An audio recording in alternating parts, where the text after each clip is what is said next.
أهلاً، أنا نور، والنهاردة عايزة أحكي لكم قصة شيماء. قبل ما نبدأ القصة ما تنسوش تضغطوا على زر الاشتراك عشان ما تفوتكمش أي قصة. أنا شيماء، كان عندي 10 سنين لما جت مستأجرة عند جيرانها، وكانت معاها بنت في نفس سني. كنت مبسوطة جدا، وتعرفت على فرح عن طريق أمي من أول يوم. صداقتنا بدأت من أيام المدرسة. من ناحية الشكل أنا ما كنتش وحشة، بس ما كنتش أحلى من فرح. هي كانت أجمل مني بكتير. كنا أحسن من عائلتها ماديا، دايما كنت ألبس أحسن وآكل أحسن. المدرسة كانت واحدة لينا أنا وفرح، ولحد ما خلصنا الثانوية، وبعدها دخلنا نفس الجامعة في كلية العلوم الطبية. مرة من الجامعة خرجت وشفت فرح بتكلم مع ولد. قربت منه وشفت الولد طويل وعنده شعر بني ووشه جميل. سلمت بسرعة. فرح عرفته وقالت له دي صاحبتي المقربة زي الأخت شيماء. الولد رد مؤدب وقال تشرفت.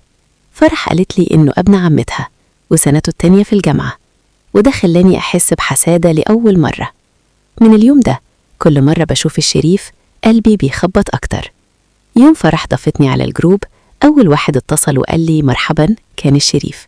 كنت مبسوطة جدا. ليلة كنا بنراسل على الجروب، ابن عم فرح اتصل وقال في عضو جديد. الكل قال إنه صاحب فرح. سلمت عليه بالاستيكرات. بعدين الشريف جه وساب الاعتذار وقال لو سامح رسلك ما ترديش عليه، مش ولد كويس. يوم في الجروب الشريف اقترح نخرج كلنا نتغدى على الطريق. كنت فاكرة حيكون يوم ممتع، بس لما شفت حب الشريف وفرح لبعض اتضايقت جدا. سامح حاول يجذب انتباهي بس ما كنتش مهتمة. الجامعة خلصت وتخرجنا، والشريف كان اتخرج قبلنا. لما عرفت ان الشريف جاي يخطب فرح حزنت جدا ودموعي نزلت وما قدرتش أبارك لهم. كنت بحب الشريف، بس لازم أقبل إن فرح والشريف هيتجوزوا. بعد خطوبة فرح ب5 شهور ابن عمي رضا خطبني، مع إني ما كنتش بحبه. قبلته وخطبنا رسميا. رضا مهندس مدني، وكنت قلقانة من اختياري.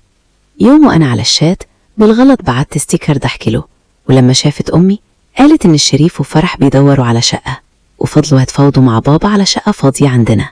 وبعد شوية صار بينهم صداقة بين أبو الشريف وأبويا. اتجوزوا وراحوا شهر العسل، وبعد أسبوع رجعوا. الشريف وفرح فتحوا محل. فرح قالت لي أقدر أشتغل معاهم، لكن لما سألت رضا قال لا مش لازم. بعد شوية نقاش رضي وأذن لي أروح. كنت جديدة في الشغل، وقرر الشريف يعلمني. كل صباح يجي يساعدني. بعد 20 يوم رضا اتصل وقال يجي يزورني. استنيته كتير وما جاش. اتصلت بيه وقال حصل له ظرف وما قدرش يجي. بعد 3 أيام يوم بعد الظهر وأنا في الشغل مع حسام شفت رضا داخل المحل. سلمت عليه برد وسألني امتى شغلك هينتهي؟ قلت له لحد الساعة 8. حسيت انه مش طبيعي. لما رجعت البيت شفت عربيته قدام البيت وقال هيدفعوا لك كام في الشهر، ونظرت له باستغراب وقلت له ازاي؟ كل اللي هيدوها لك هانا هحطها لك من الشهر ده على حسابك، بس ما بقاش عايزة تروحي الشغل اللي بابا قال عليه. لما رضا مش راضي احنا كمان مش راضيين. سمعت كلام جوزك، اضطريت أوافق وما بقاش أروح الشغل، واتصلت بفرح بس تليفونها كان مقفول. اضطريت اتصلت بشريف لحد ما رد. قلت له فرح مش موجودة؟ قال لا.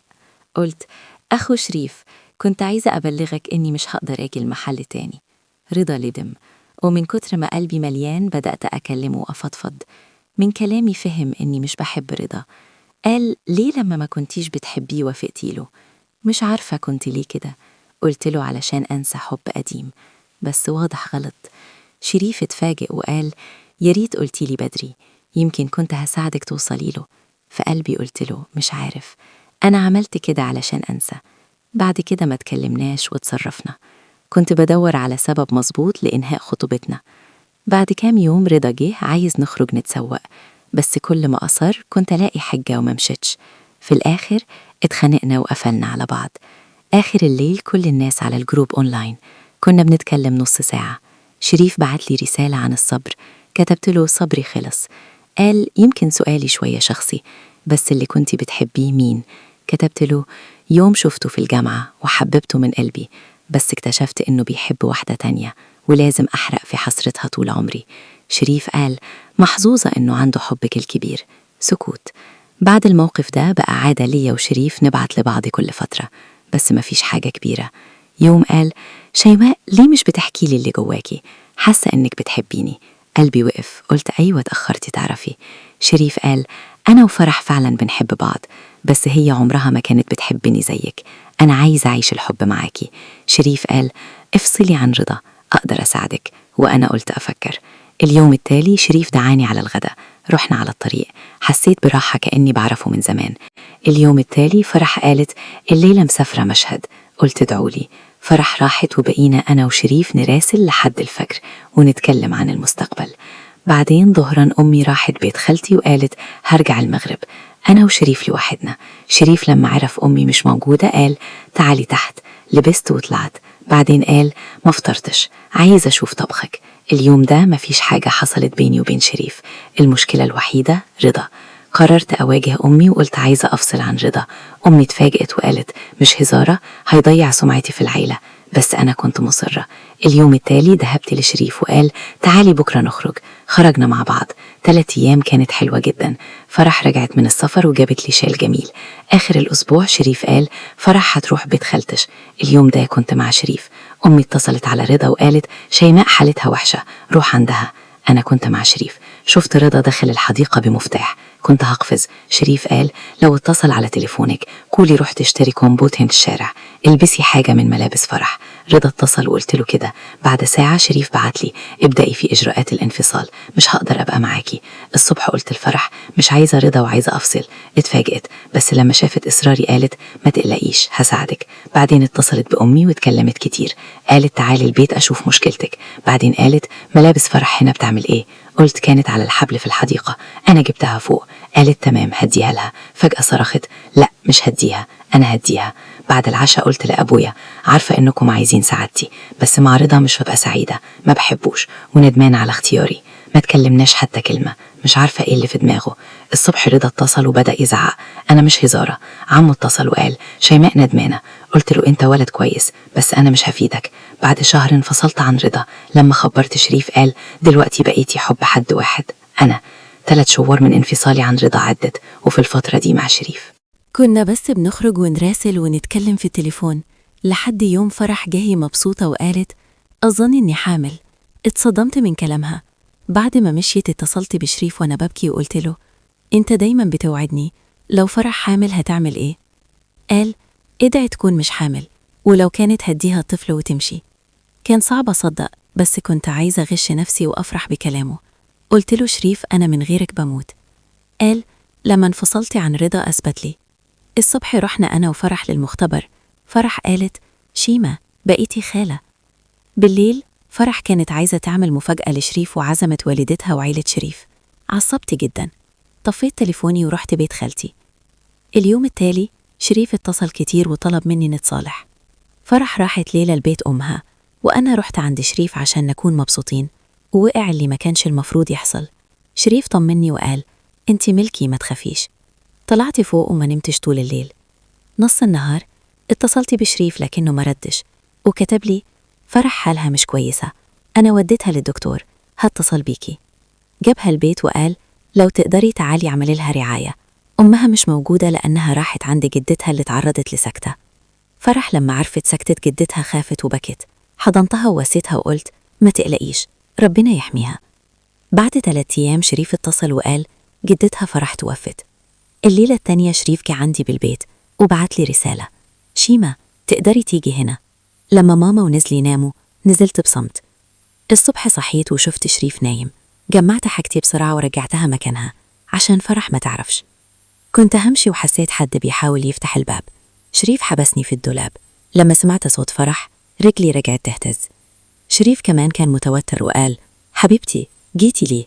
فرح قالت: جيت آخد دش وأغير هدومي ونخرج مع بعض. شريف اللي كان عارف إني في الدولاب وقال: تمام، أنا هجهز الفطار، انتي روحي اعملي دش. كل اللحظات دي كنت بدعي: يا رب غلطت، بس دي المرة الوحيدة، نجيني، مش هعملها تاني. شريف بعد محاولات بعد فرح للحمام، وبسرعة فتح الدولاب وقال لي: روحي بهدوء قبل ما تيجي، هتصل بيكي بعدين. ركضت للدور فوق، ولما فتحت الباب سمعت صوت المية في الحمام. عرفتها ماما. صحيت.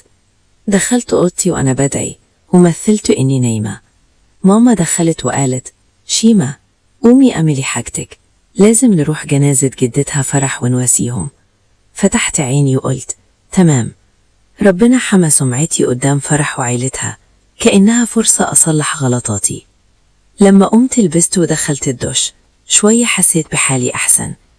النهاردة أنا وأبويا وأمي رحنا جنازة جدتها فرح، وكل مرة شفت شريف في الجمعية كان بيبتسم لي ويحرك راسه. بعد شهر من موت جدتها فرح، كنت وشريف بنشوف بعض برا.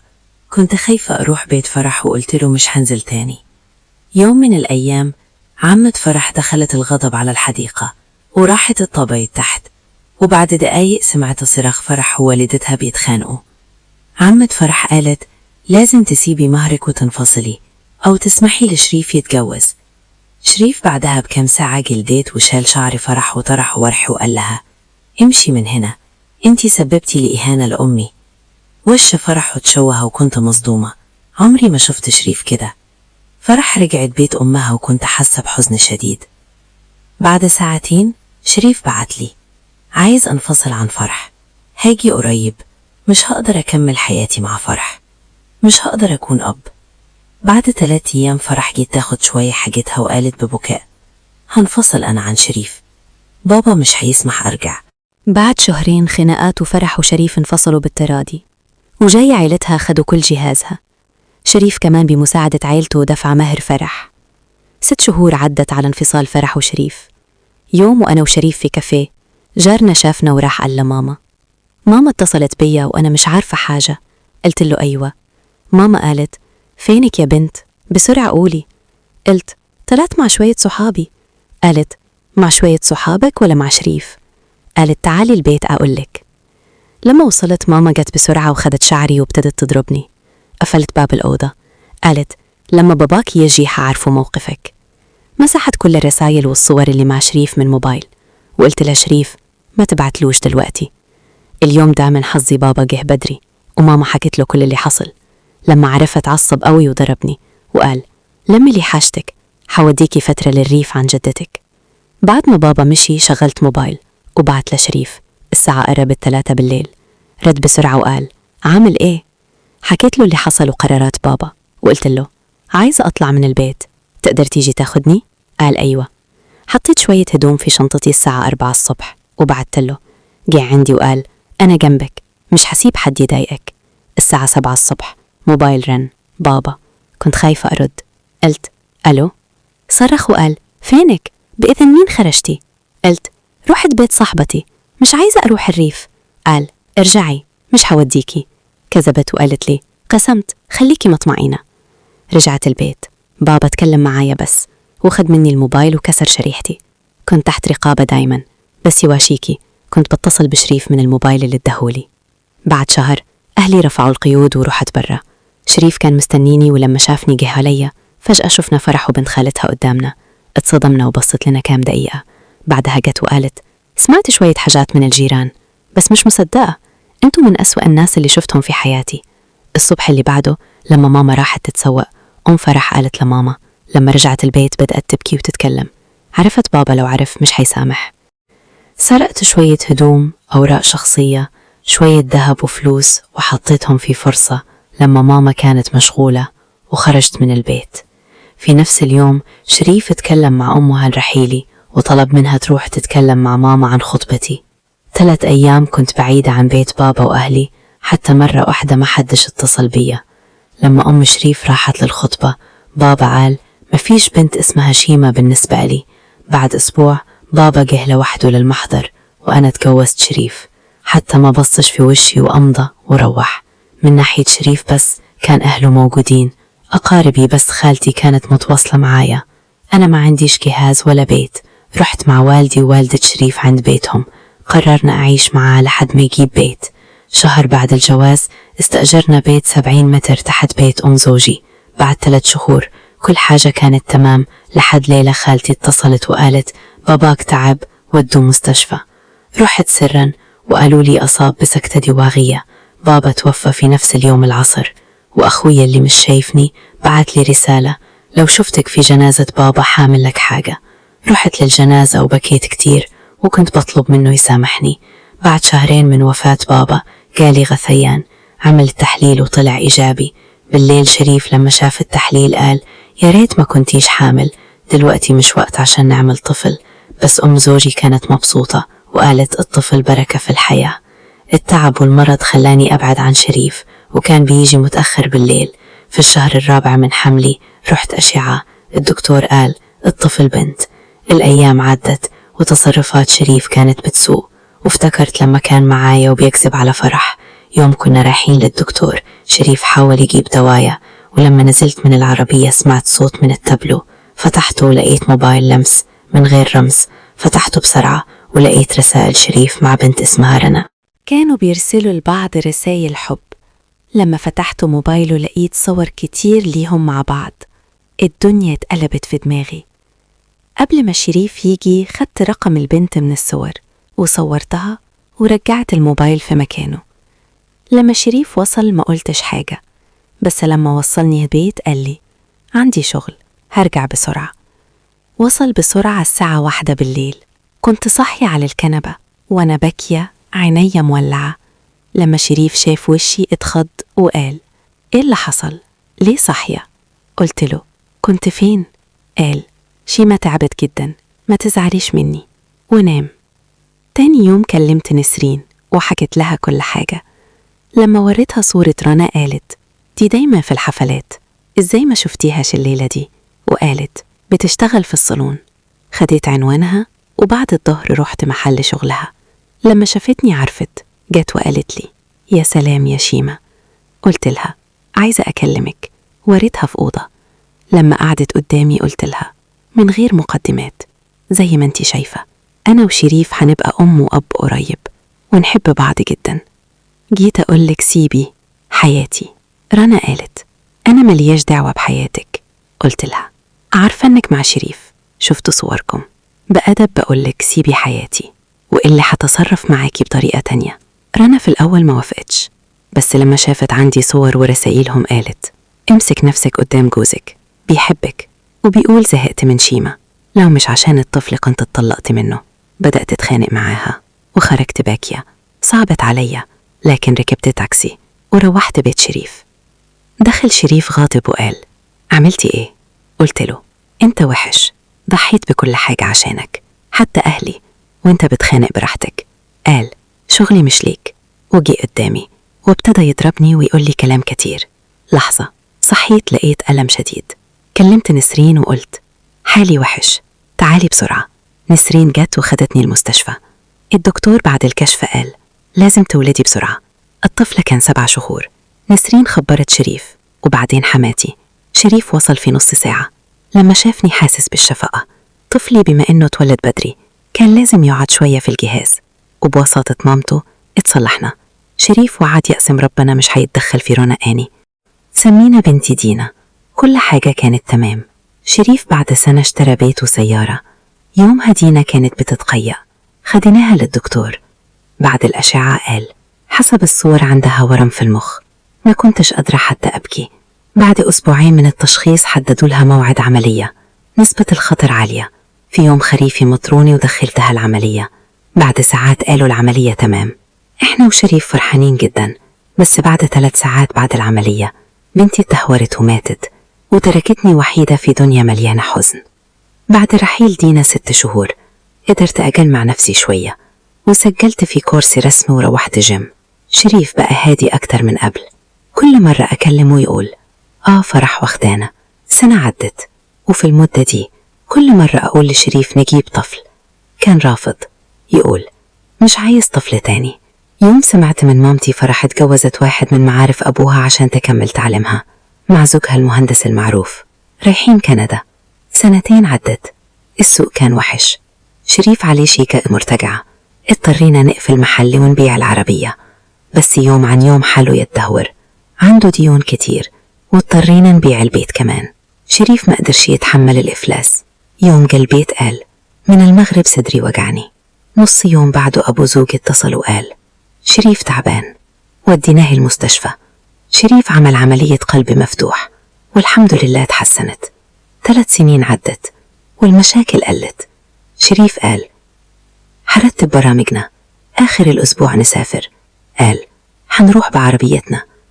الرحلة كانت ممتعة، بس في الرجوع قال: يلا نروح مدينة ساحلية. قعدنا يومين هناك. لما قررنا نرجع خرجنا بالليل، وشريف قال لي اديني مية، نفسي تقيل. لحظة رجعت أجيب المية من الكرسي وسمعت صوت. بعد كده ما فهمتش حاجة. لما فتحت عيني لقيت نفسي على سرير المستشفى، صداع جامد ورقبتي مش قادرة أتحرك. الممرضة قالت: اتصدمتي كم يوم وإنتي في غيبوبة. سألت: جوزي فين؟ حاله كويس؟ هز راسها وقالت: إيوة كويس. بعد ساعتين مامتي جات شافتني وعيونها مليانة دموع. قالت: ربنا رجعك لينا ثاني. بعد أسبوعين خرجت من المستشفى وروحت بيت مامتي. قالت لي: شريف في مستشفى متخصص تحت الملاحظة. بس كنت قلقانة. كلمت خالتي وفضفضت لها. قالت: مش عارفة لحد إمتى حقدر أخبي عنك. شريف مات. مش قادرة حتى أبكي. يمكن ساعة كنت كده، وبعدها صحيت. كنت مكتئبة، مع إني مش شلت الجبس من إيدي ورجلي، بس كان لازم أروح فيزيو. يوم وأنا راجعة من دفن شريف شفت فرح ومامتها. حاولت أغير طريقي عشان ما بصش في عين فرح، بس هي جات وقالت: تعازي ليكي. حوالي 2.5 شهر من موت شريف عدوا، وأنا لسه مكتئبة وحالتي وحشة. كنت بدفع تمن أخطائي. صحابي، أنا أعترف، غلطة كبيرة وعجزت أوضح حاجة، ودفعته تمن غالي. وربنا وراني إنه مفيش حاجة ممكن تمسكها بالقوة لنفسك. أنا خدت شريف، بس ما قدرتش أحتفظ بيه للأبد. أنا كشخص عدى عليه كتير، بقول باسم الحب. عمره ما تدخلوا حياة رجل متجوز، آخره فضيحة، وبتخسروا نفسكم وعائلتكم. اتعلموا من حياتي المريرة وما تكرروا غلطاتي. شكراً لإنكم فضلتوا معايا لآخر الفيديو. ادعموني باللايك والتعليقات بتاعتكم. بحبكم جداً. للقصة الجاية، مع السلامة.